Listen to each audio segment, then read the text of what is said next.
Okay, hi YouTube, Mr. User Boss here, and in this video I'm going to be talking about my top recommendation for a laptop in 2014 and 2015.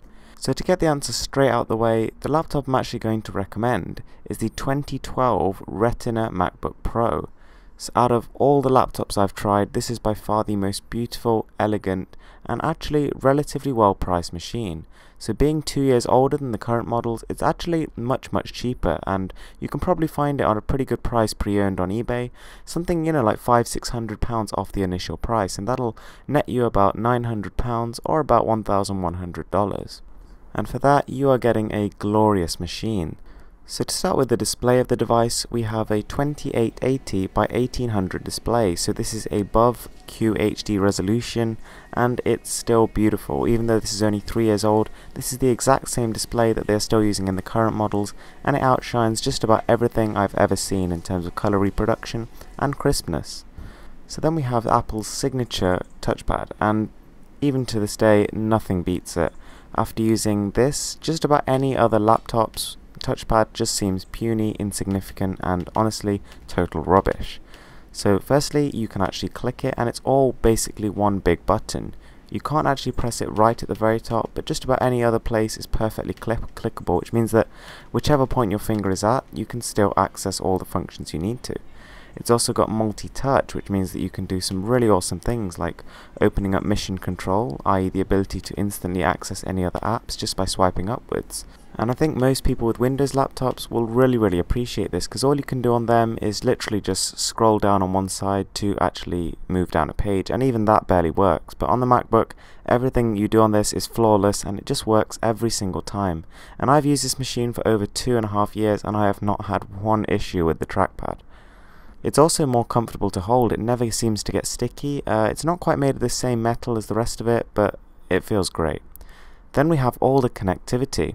So firstly, that includes the MagSafe charging adapter, which is an absolutely brilliant invention, and thank God it's patented. We also have the ability to connect it to HDMI, so it can go straight into your TV, as well as direct SD card support, which is an absolute lifesaver.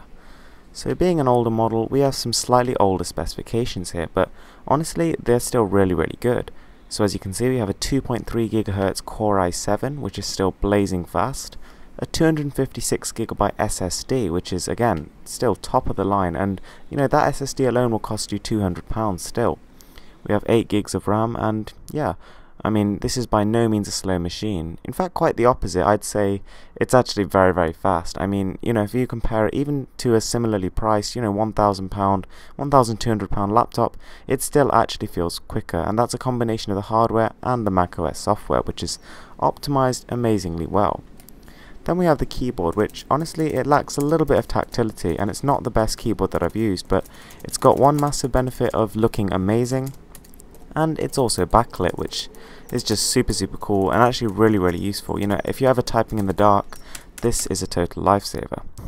Now, one more thing that I think people upgrading from Windows to Mac will notice is that the speakers are significantly better. I mean, unless your previous laptop was one of those sort of limited edition Beats Audio kind of laptops, this one is actually a big step above. I mean, it's slightly lacking in bass, but it's far more powerful than most mobile devices and can only really be beaten by sort of, standalone big PC speakers.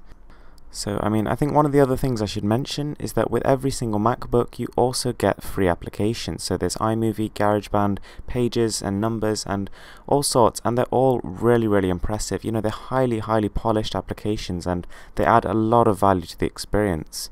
They're actually, I'd say, just as good, if not better, than all of Microsoft's equivalents, and yeah, they're included in the price, so that's another massive benefit. So yeah, the MacBook 2012, I mean, clearly this is quite a controversial topic, because there are so many people on both sides of the fence who strongly agree that their particular machine is better. Anyway guys, thanks for watching, please give this video a thumbs up and subscribe for more.